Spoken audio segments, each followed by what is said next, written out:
welcome back to another episode of Ignited Garage.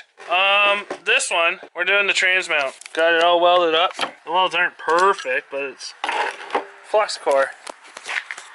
So Dan's gonna weld the rest up and we're gonna bolt it up underneath. So I might be able to show you guys that. Yeah, it goes like that. So I might be able to show you, but if not, oh well. Alright guys, well, there's a trans mount. That thing is solid. The welds aren't pretty. Neither was a welder. Neither is a welder, apparently, to Dan. That's not what she said.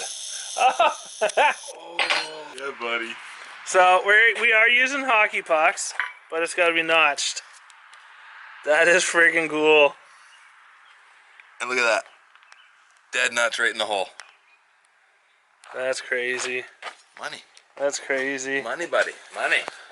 Man, this is awesome. Money. So now we gotta go and mount that underneath. So I might be able to get the camera under there and show you guys what we're doing. So, Smells like burnt.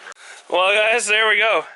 I'll show you the transmission mount. It's not the prettiest thing.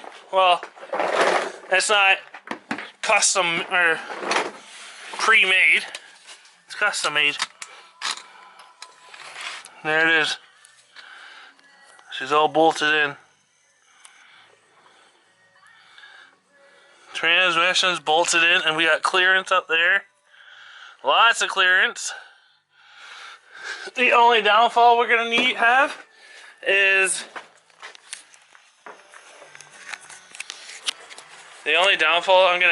a sway bar. Hold on. Right now I'm not running a sway bar because of the oil pan.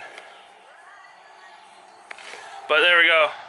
The LS is in the 240. I'm stoked. I'm so excited right now.